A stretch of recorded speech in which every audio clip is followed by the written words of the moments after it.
In today's video, I'll show you exactly the one principle what is actually holding you back from becoming profitable. We'll dive into the charts and I will show you exactly what it looks like and how you can fix it yourself and finally achieve that profitability and consistency for yourself to do it on your own. Let's dive into the charts and I will take you all along. So the first thing we have to define is to determine where it comes from. So you might be taking a trade and you get a certain outcome. And that can either be a win, a loss, a break even, whatever it might be. And from there, you are going to journal, you're going to reflect. And that reflection is giving also a thought pattern. So you're thinking by yourself, am I good? Am I wrong? Was this according my protocol? Did I the right thing? And was it mainly objective enough? And what this is actually doing, you will take this thought into your next trade. And the next trade is going to determine the outcome of the next trade you will be taking. And what that is actually doing, the thought you had from the previous trade is going to determine your next trade. And what that is actually doing to you is you're taking the previous trade, the thoughts you had in mind, take it with you into the next trade to get a certain outcome you want to achieve yourself. And what that is actually going to look like, let's say you take along and you might get stopped out. You hit a full stop loss and you might be wondering by yourself, was this really according protocol? Had I done the right thing? And this is actually the moment you're going to do something else what is not according your protocol. So let's say after that you're going to take a short and you're taking the previous trade with you. So what you might be thinking is the next trade, I'm going to move my stop to break even.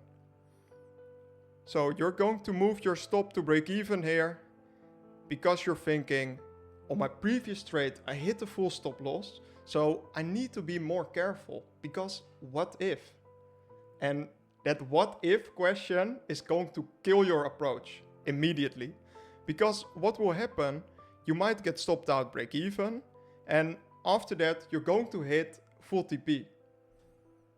So now you are frustrated because you're thinking this was according my protocol but I did move my stop because I want to be more careful. So for the next trade you are going back to your original protocol. So you're thinking by yourself, alright, I take my entry and now I just leave my stop and I will see exactly what price is going to do. And from here, you might hit a full stop loss again. And this is where the mind games are starting, right? Because now you are actually thinking, I may need to implement that stop to break even because I need to preserve capital for myself. And if you're honest against yourself over these 3 trades, was this really according your protocol? Was this according your model? Did you actually had done the right thing? And based on 3 trades, that's not a lot of data to determine your next trade, right? So if we are going to look at it like this, you have a full month of trading and you might be taking 20 trades. So from that 20 trades, you hit 6 winners. 6 winners of a 1, 2, 3 R and 14 losses. Full stop loss.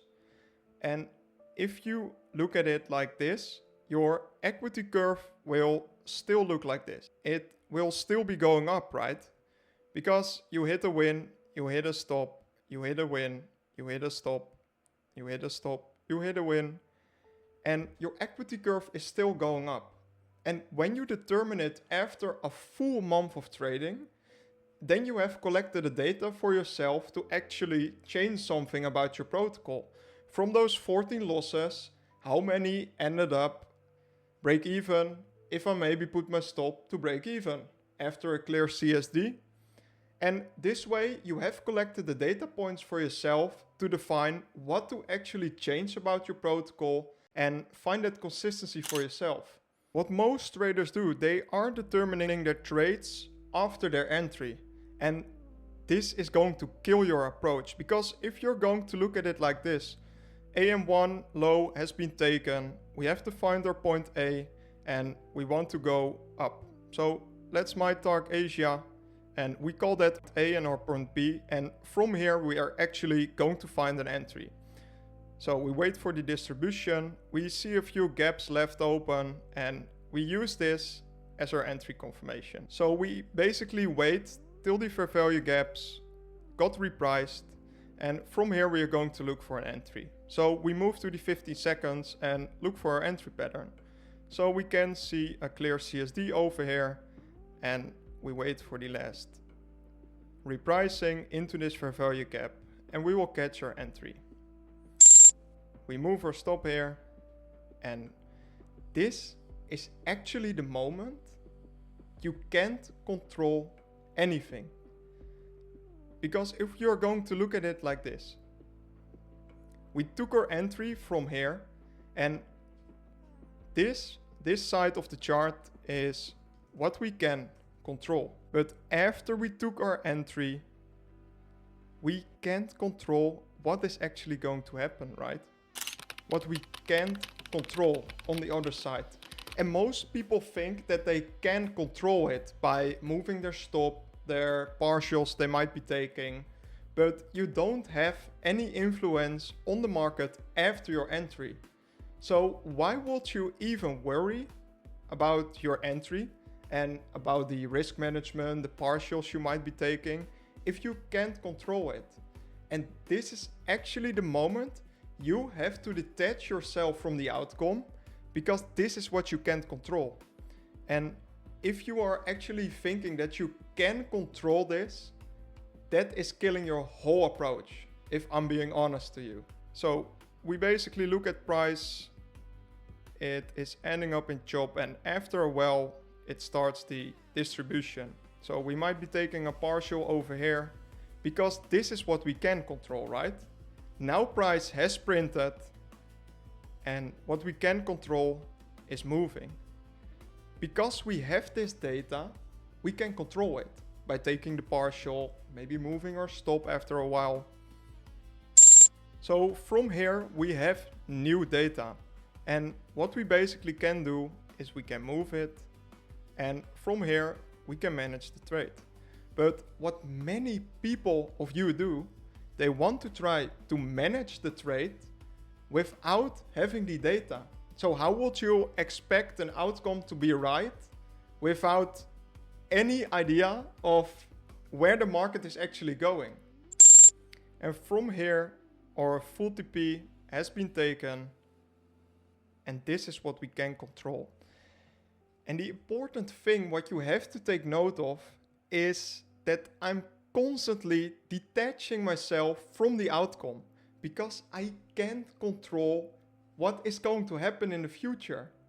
Many people say, I anticipate, I want to see this, I expect that to happen, but you don't know. And if you know how this actually works, that's the moment you can find consistency for yourself and become profitable. Because this mindset you have in your head is going to make you start winning, and you are not controlling the outcome you can't influence. So the biggest lesson is to detach yourself from the outcome, because you can't control what is actually going to happen. And after a while, you have collected those data points to define an objective model for yourself and to refine it to find that consistency. So if we basically draw it out, because we had this first schematic over here somewhere. So if we draw this schematic out, you be taking a trade, you get an outcome, either a win or a loss, and you take your next trade. And the outcome of the last trade is not going to determine your next trade, the next result you're going to take. And this is super hard to do, but when you manage this, when you are consciously aware of doing this and exactly doing it like this approach, you detached yourself from the outcome and you finally know what to look for, and you can trust your own data. What many people are doing nowadays, they simply get the outcome, and the outcome can be a full stop loss, it can be a partial, it can be a break even. Based on the data they received from the previous trade, they are going to determine their next trade. So they are not going from the objective outcome, the objective plan they actually had. They will determine their full SL on their next trade, or their break even, or the partial they might be taking, because your brain is doing this subconsciously because it don't want to get hurt again. And you need to be aware of this, because if you are not aware of this, you can't fix it and you don't have an objective model. When you are doing it like this and actually detach yourself from the outcome of the previous trade, your next trade can also hit full stop loss, right?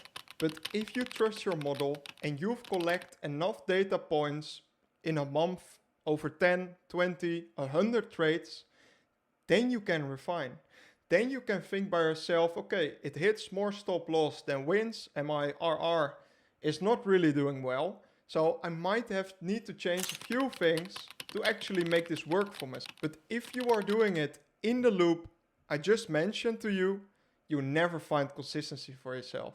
And you're never going to become profitable by repeating those same mistakes. So here's the takeaway. You now know exactly what to do and how you can also actually do it. And to make this a lot easier for you, I have built a blueprint, roadmap, whatever you want to call it, what makes it a lot easier for you to define your sessions, when you can trade, and when it is likely the highest probable session to trade. And that way you can also achieve a really great consistency for yourself, but more importantly, collect the data points to refine in your own approach to get that objective model. So I have the link in bio and grab it down below. I want to all thank you for watching and I wish you an amazing day. Ciao.